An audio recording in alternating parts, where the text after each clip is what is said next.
കശ്മീരിലെ പഹൽഗാമിൽ കൂട്ടക്കുരുതി നടത്തിയ ഭീകരരുടെ നുഴഞ്ഞുകയറ്റം വൻ സുരക്ഷാ വീഴ്ചയെന്ന ആരോപണവും ശക്തമാകുന്നു. ആക്രമണ സമയത്ത് 2000-ലധികം വിനോദസഞ്ചാരികളുണ്ടായിരുന്ന പൈസറിനിൽ സുരക്ഷാ ഉദ്യോഗസ്ഥരാരും ഉണ്ടായിരുന്നില്ല. ഭീകരാക്രമണത്തെ ഒറ്റക്കെട്ടായി നേരിടണമെന്നും സുരക്ഷാ വീഴ്ചയുണ്ടായെങ്കിൽ കേന്ദ്രം അന്വേഷിക്കണമെന്നും CPIM പോളിറ്റ് ബ്യൂറോ ആവശ്യപ്പെട്ടു. പർവ്വതങ്ങളും ഇടതൂർന്ന പൈൻമരങ്ങളും നിറഞ്ഞ സുന്ദരമായ പുൽത്തകിടിയാണ് പഹൽഗാമിൽ ഭീകരർ ചോര കൊണ്ട് താണ്ഡവമാടിയ ബൈസറിൻ മേഖല. കശ്മീരിലെ സ്വിറ്റ്സർലൻഡ് എന്നറിയപ്പെടുന്ന ഇടം വിനോദസഞ്ചാരികളുടെ ഇഷ്ടകേന്ദ്രം കൂടിയാണ്.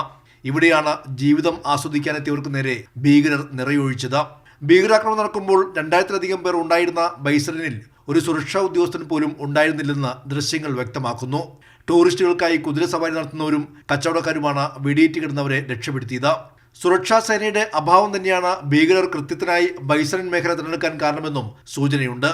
ദിവസങ്ങൾക്ക് മുൻപ് നുഴഞ്ഞുകയറിയ ഭീകരരുടെ സാന്നിധ്യം മനസ്സിലാക്കുന്നതിൽ ഇന്റലിജൻസ് ബ്യൂറോയും പരാജയപ്പെട്ടു. പുൽവാമ അടക്കം നിരവധി ഭീകരാക്രമണത്തിന് ഇരയായ മണ്ണിൽ ഉണ്ടായ ജാഗ്രത കുറവ് മരണസംഖ്യ ഇത്രത്തോളം വർദ്ധിക്കാനും കാരണമായി. കാൽനടയായും കുതിരസവാരിയിലും മാത്രം എത്താൻ കഴിയുന്ന സ്ഥലത്തു നിന്നും ഭീകരർ നിമിഷങ്ങൾക്കകം രക്ഷപ്പെടുകയും ചെയ്തു. കശ്മീരിൽ സമാധാനം പുനഃസ്ഥാപിച്ചുവെന്ന് അവകാശപ്പെടുന്ന കേന്ദ്ര സർക്കാരിന്റെ നയങ്ങൾ ഫലവത്തായില്ല എന്നതിന് തെളിവ് കൂടിയായി മാറുകയാണ് പഹൽഗാം ഭീകരാക്രമണം. American vice president JD Vance ഇന്ത്യയിലും പ്രധാനമന്ത്രി നരേന്ദ്രമോദി സൗദിയിലും സന്ദർശനം നടത്തുന്നതിനിടെയുണ്ടായ ആക്രമണം ഗൗരവത്തിന്റെ ആക്കം കൂട്ടുന്നു.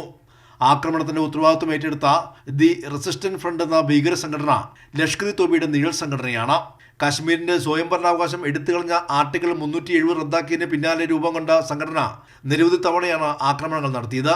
ഭീകരവാദത്തെ ഒറ്റക്കെട്ടായി നേരിടണമെന്നും സുരക്ഷാ വീഴ്ചയുടെ എല്ലാ വശങ്ങളും കേന്ദ്രം അന്വേഷിക്കണമെന്നും CPIM പോളിറ്റ് ബ്യൂറോ ആവശ്യപ്പെട്ടു. കൈരളി ന്യൂസ്, ദില്ലി.